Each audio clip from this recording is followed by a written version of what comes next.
दोन वेगवेगळे ग्लव्ज आहेत. गेल्या वर्षी हा हरवला आणि असं पण हा खराब झालाय. आणि त्याच्यानंतर एक रॉयल एनफिल्डचे घेतलेले होते ग्लोव्ज. ते गावी गेलो आणि 7-8 महिन्यामध्ये ते पण हरवले. पण ते चांगले होते, थोडेसे नकल्सला त्रास द्यायचे पण चांगले होते. आता त्यानंतर हे घेतले फॉर अ टाइम बिंग. हे असं पाहिजे ना, मिरर सेट करतो.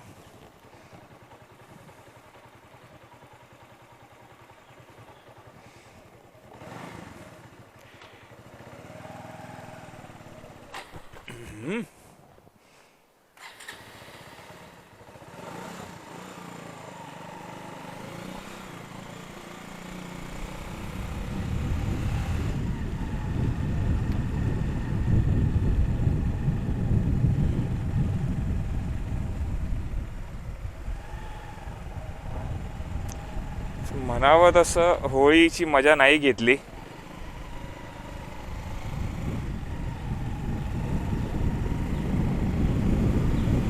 आणि हा नवीन सेटअप केलेला आहे ब्लॉगिंगसाठी. जुन्या कॅमेरामध्ये माईक ॲड केला आहे. म्हणजे जुन्या कॅमेरामध्ये कॅमेरा जुनाच आहे, जुन्या कॅमेरा केसमध्ये माईक ॲड केला आहे. म्हणजे त्याची चिरफाड करून, एवढी चिरफाड केल्यानंतर माझं लक्षात आलं की त्याला माउंटिंगचा जो पार्ट आहे ना, जिकडे माउंट करतो तो एकच आहे. मग त्याच्यामध्ये पण दुसरा जुगाड केला की जुने जे तुटलेले माउंटिंगचे पार्ट्स होते ना ते ॲड केले, तो तोडला आणि त्याला जस्ट सपोर्ट म्हणून दिला.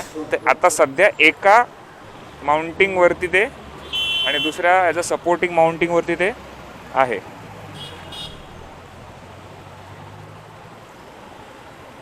ॲक्च्युली ह्याच्यामध्ये गडबडी होते की मी एकदम एक्स्ट्रीम लेफ्टला गेलो की ज्यांना राईट घ्यायचं आहे त्यांना अडचण होते.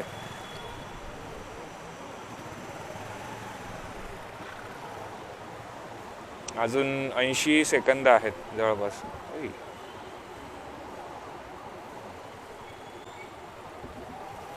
40%.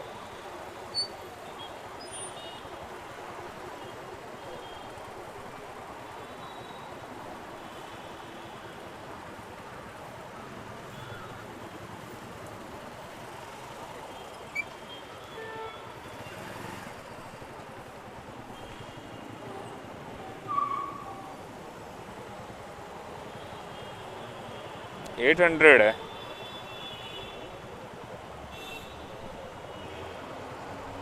करायला गेलं तर भरपूर खर्च आहे. नवीन गाडी येईल.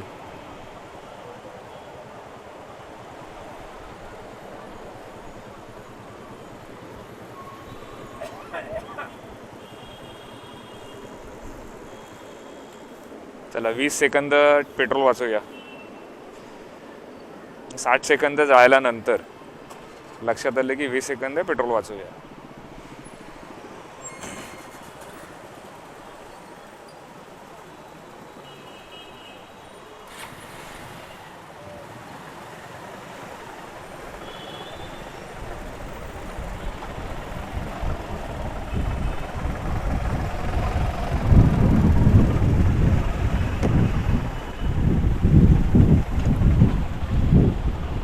आज होळी नंतरचा शनिवार आहे, म्हणजे आज ट्रॅफिक नसायला पाहिजे असा माझा अंदाज आहे. माझा अंदाज एनिवेज. तर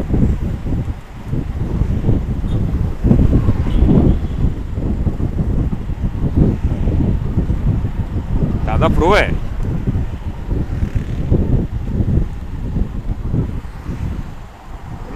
गाडी नाही डिसाईड करत, तर त्याच्या आतला ड्रायव्हर किंवा रायडर हा डिसाईड करतो. म्हणजे चालक मॅटर्स.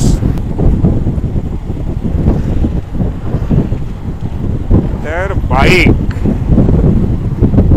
ही काही वाईट परफॉर्म करते अशातला भाग नाही आहे. नवीन बाईक घ्यायची मला सध्या तरी गरज भासत नाही आहे. तरी पण कंपॅरो म्हणजे आधी माझी इच्छा झाली की येस अरे जर घ्यायची तर ह्याच्यापेक्षा डबल घ्यायची. डबल म्हणजे double power, double engine, CC असं. ह्याची आहे 19 आणि 17 म्हणजे 19 bhp आणि 17 न्यूटन मीटर ऑफ टॉर्क असं काहीतरी आहे. 1917 असं काहीतरी आहे. पण जेव्हा मी आता विचार करतो परत की जर घ्यायचं असेल तर डबल म्हणजे समजा 17 झाले 34, 19 38, तर मग त्या कॅटेगरीमध्ये म्हणजे तेवढी नाही पण त्या कॅटेगरीमध्ये बसते. ती आहे ट्रायम्फ 400, KTM 390 एनिवेज. पण मग मी बोलतो ना प्राईस 4 लाख आपल्या बजेटमध्ये नाही आहे. ही बाईक काढणार नाही आहे म्हणजे ह्याचे 40 ते 50 हजार रुपये मला मिळणार नाही आहेत. आणि तिसरं आणि महत्त्वाचं म्हणजे माझं बजेट 2 लाख मॅक्स खेचून 2.25 लाख. आणि त्या ह्याच्यामध्ये मला अशी बाईक बघायची जी ॲडव्हेंचर पण करेल, टुरिंग पण करेल आणि बाकी समजा इन केस समजा जवळच्या कुठल्या राईड्स असेल किंवा लोकल राईड्स असेल त्या पण करेल. मग नवीन बाईक घेण्याचं कारण काय? तर मग त्या रेंजमध्ये 2-2.25 लाखामध्ये एवढ्या म्हणजे 400 CCची बाईक घेणं तर मुश्किल आहे. सेकंड हँड पण ट्राय केलं. मला एक ट्रायम्फ 400 स्पीड 400 2 लाखापर्यंत येते. 2 वर्ष जुनी मॉडेल म्हणजे त्याचं डेप्रिसिएशन काढून साधारण त्याची प्राईस असेल आता 1,75,000 ते 1,80,000. पण ज्या प्रकारे बाईकच्या प्राइसेस वाढत आहेत त्या हिशोबाने 2 लाख ही बरोबर आहे म्हणजे मालकाला द्यायला. आणि गाडी वेल मेंटेन दिसते. बँड्रा वेस्टची आहे तर वेल मेंटेन दिसते ऑनलाईन तरी. ॲक्च्युली पाहिली नाही आहे तर त्याला झुलवत ठेवलेलं आहे. मे बी तो विकेल नाही विकेल किंवा त्याला जस्ट प्राईस निगोशिएट करायचे. पण तो ही इज व्हेरी सिरियस. तो कमिंग बॅक टू नवीन घ्यायची की जुनी घ्यायची ह्यावरती सर्व मुद्दा अडलेला आहे. तर म्हणजे ज्या हिशोबाने मी बाईक चालवतो की जशी चालवतो ना त्या हिशोबाने मला नवीन पण चालेल, मला जुनी पण चालेल. कारण बाईक ही बाईक आहे. तुम्ही तिला कसं चालवता, तुम्ही तिला कसं मेंटेन ठेवता म्हणजे तिचे किती लाड पुरवता ह्यावरती सर्व गोष्टी मॅटर करतात. तर जसे तुम्ही तिचे लाड पुरवाल तशी ते तुम्हाला परफॉर्मन्स देणार. आता हिचे मी भरपूर लाड पुरवले आणि त्यामुळे जवळपास म्हणजे बोलतात ना की एकदम सोडावं असं वाटत नाही. म्हणजे हिलाच नाही ह्याच्या आधीची पण हिला 2017 मी घेतला आणि त्याच्या आधी 2011 माझ्याकडे प्लॅटिना 125चा मॉडेल होता आणि तिनं फार चांगलं हे केलं. म्हणजे जवळपास 11 ते 2016 17 एक 80,000 किलोमीटर झाले. आणि ह्या बाईकसोबत पण माझ्या जवळपास 60,000-62,000ला काहीतरी तो मीटर खराब झाला आणि त्याच्यानंतर 13,000 किलोमीटर झाले. म्हणजे एक 70,000 प्लस किलोमीटर्स ह्या बाईकवरती झाले. सो ह्या बाईकवरती टूर, सिटी राईड्स किंवा सिटी कम्यूट भरपूर झाले. त्यामुळे ह्याचा जो किस काढायचा ना तो मी किस काढलाय. तरी पण ठेवतो का? कारण close to my heart. Simple. आणि म्हणायचं झालं तर ह्या बाईकवरती मी आधी पण 700-750 किलोमीटर्स कव्हर केले आहेत. त्यानंतर असं बघायला गेलं तर आपल्या कुठली राईड आता गेली ना आपण, प्रयागराजच्या राईडमध्ये पण जा बाबा, प्रयागराजच्या राईडमध्ये पण हिने दिवसाला 800 किलोमीटर खेचलेत, दिवसाला 600 किलोमीटर तर सहज खेचलेत. म्हणजे सकाळी 3:30 ते 4:30-5 वाजेपर्यंत 600-750 किलोमीटर आरामात खेचलेत, विथ ब्रेक्स ऑफकोर्स. तर हे सर्व झाल्यानंतर 800 किलोमीटर खेचल्यानंतर कधी कधी असं वाटतं की बाईक का चेंज करायची. हां, एक आहे की आपण कदाचित थोडं जास्त कॅपॅसिटी ची बाईक असेल तर आपण कमी वेळात जास्त अंतर कापू शकतो. म्हणजे जिकडे मी अगदी घाबरत 80-90 करत होतो त्याऐवजी समजा मी 100 किंवा 125 केलं तर कदाचित ॲव्हरेज स्पीड जो आहे, ॲव्हरेज स्पीड म्हणतो तो वाढेल. आणि जिकडे मी 800-850चा टप्पा पार पडला तिकडे कदाचित 900 किलोमीटर पण होऊ शकतात. And compare to earlier this thing कमी. प्रॉब्लेम्स काय फेस झाले तर वजनाने नाही म्हटलं तरी 150, जर फुल्ली म्हणजे पूर्ण पेट्रोल असेल तर 150पर्यंत आहे. त्यानंतर दुसरं म्हटलं तर त्याच्यामध्ये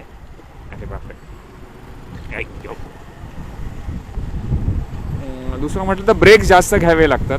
म्हणजे समजा मी एकदा सुरू केली की थोडंसं बाईकला आराम द्यायला ब्रेक, कारण 8 वर्ष पुराणी बाईक आहे. म्हणजे 6 एप्रिलला 8 वर्ष पूर्ण होतील.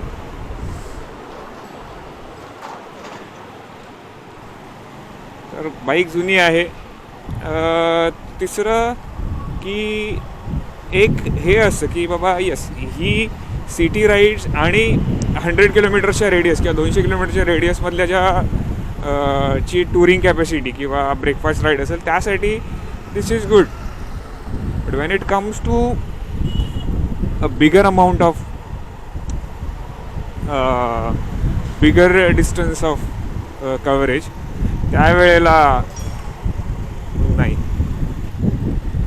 त्यावेळेला थोडंसं आला ही याचं हे कमी पडतं. म्हणजे तेवढं वजन आहे ते कमी पडतं.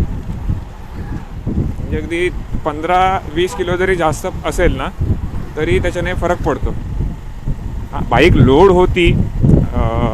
ही बाईक प्रयागराजपर्यंत गेली, पुढे वाराणसीपर्यंत गेली, बनारसपर्यंत गेली. लोड होती म्हणून थोडं विंड ब्लास्ट कमी केलं. पण शेवटी कॅपॅसिटी मॅटर करते, तुमचं स्पीड मॅटर करतो. तेवढी स्पीड द्यायला मागत नाही. म्हणजे आता 40-50च्या स्पीडला आहे, एक 70-80च्या स्पीडला व्हायब्रेशन्स, 70 पण मी जास्त बोलतो, 60चे क्रॉस केली की व्हायब्रेशन्स येतात आणि अक्षरशः बाईक हलते. यामध्ये जर सेफ्टी फीचर्स पाहायला गेले तर ABS नाही आहे ऑब्वियसली. तेव्हा ABS मॅन्डेटरी नव्हता. आता बऱ्याचशा याच्यामध्ये ABS मॅन्डेटरी केलेलं आहे, तर ABS नाही आहे. त्यानंतर ब्रेकिंग तेवढीशी खास नाही. म्हणजे 70-80च्या स्पीडसाठी जी ब्रेकिंग कॅपॅसिटी पाहिजे तेवढी पुरेशी आहे, पण त्याच्यानंतरच्या स्पीडला नाही आहे. सो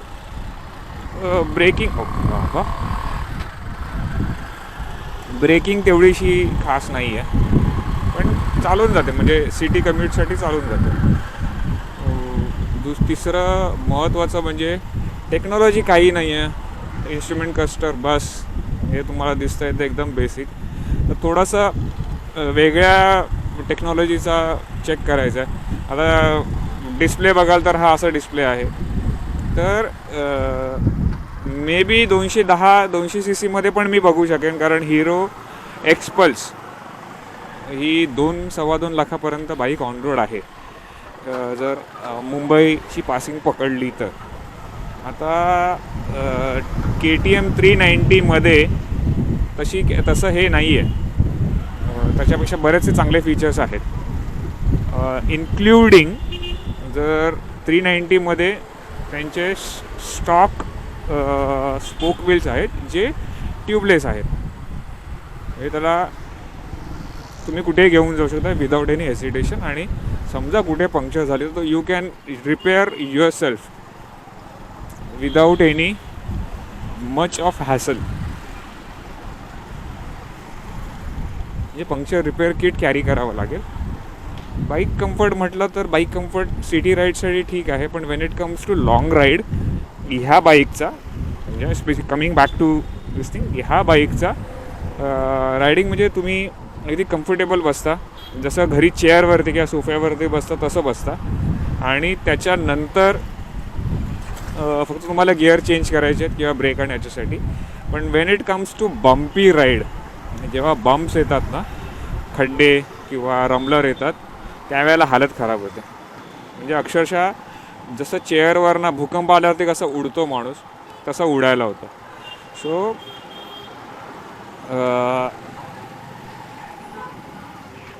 तेवढंसं म्हणजे बम्प आणि हे घ्यायला तेवढीशी हे बाईक नाही आहे. आणि मुंबईमध्ये रस्ता कमी आणि खड्डेच जास्त आहेत, किंवा रस्त्याला खड्डेच भरपूर आहेत, किंवा खड्डेच आहेत, रस्तेच नाही आहेत.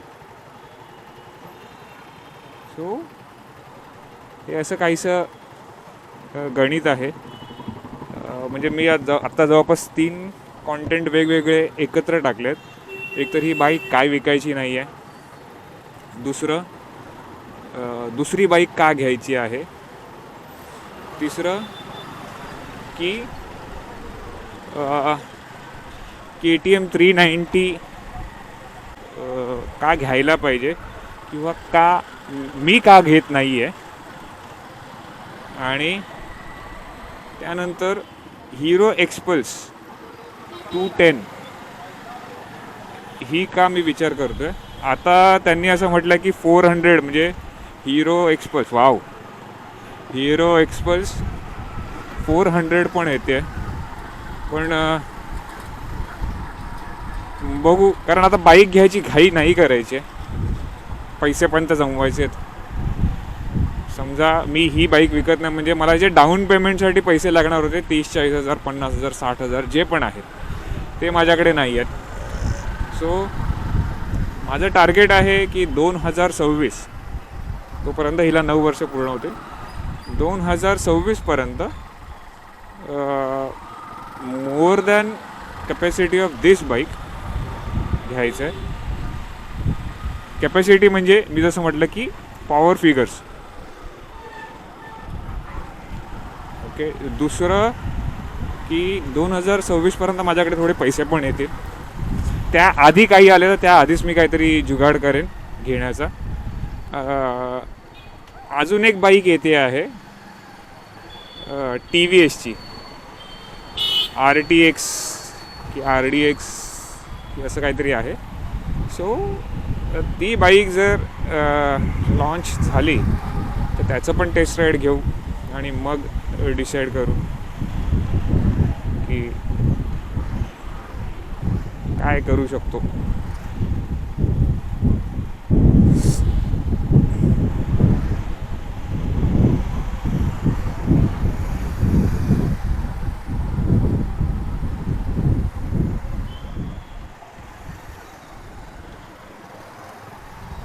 आता हा जो ह्या गाडीवरनं चढून उतरला ना की जो झटका बसतो ना तो थेट मानेपर्यंत जातो. का? कारण माझी पाठ सरळ आहे, चेअरवरती कसं आपण सरळ बसतो तसं सरळ आहे, आणि थोडंफार जरी काहीतरी झालं ना म्हणजे असा मोठा खड्डा किंवा काय आलं तर डायरेक्ट थेट मानेपर्यंत झटका बसतो. पुढचे जे शॉक ऑब्झर्वर्स आहेत ते तेवढेसे इफेक्टिव्ह नाही आहेत. म्हणजे खड्डे वगैरे घेतं पण पुढचा जो झटका असतो ना तो झटका तर लागतोच लागतो. तर असं सर्व ह्या बाईकबद्दल आहे. पण येस, तुम्ही प्रॉपर ह्या बाईकवरती विचार केला किंवा कुठल्याही बाईकवर विचार केला की मला ही टुरिंगसाठी वापरायची आहे तर वापरू शकतो, त्यात काहीही गैर नाही आहे. म्हणजे ही 220 सी सीची बोलतो आहे मी, तर माझी 125 सी सी 450-500 किलोमीटर पळवलेली आहे. हां, म्हणजे सकाळी सुरू केलेली 6 वाजता आणि संध्याकाळी 8-8:30 वाजता पोहोचवली गावी, 400-450-500 किलोमीटरपर्यंत. सो तुम्ही करू शकता तुमची इच्छा असेल तर. आणि एकदा तुम्हाला कॉन्फिडन्स आला ना की yes I can do it, मग then sky is the limit. You can do anything with whatever capacity bike you have.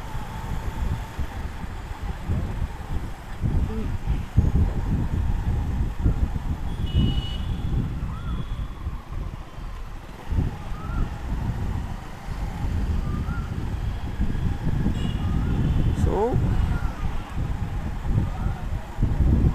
आता एवढंच, याच्यानंतर संध्याकाळी बघू काय आहे. बाबा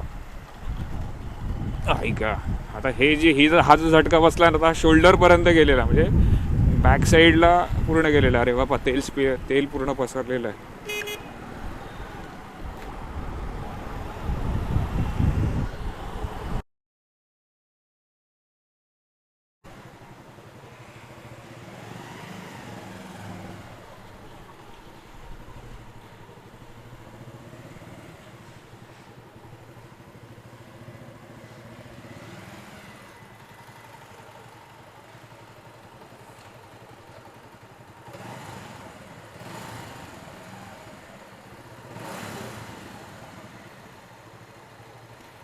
मला नाही वाटत की ही बाईक विकू शकेन किंवा इवन ह्याच्यानंतर पण कुठली बाईक दुसरी घेऊ शकेन.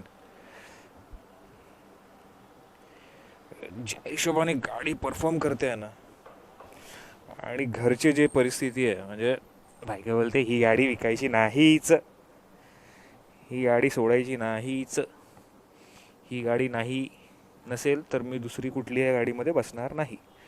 2 व्हीलरवरती तिलाही आवडतं बाईकवर बसायला, फिरायला. पोरीला पण आवडतं. सीट जी आहे ना मोठी आहे, त्यामुळे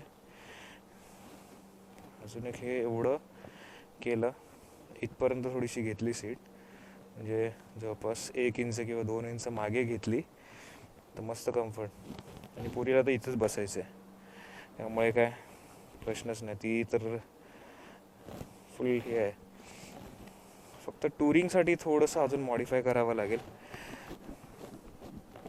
करू शकतो यार.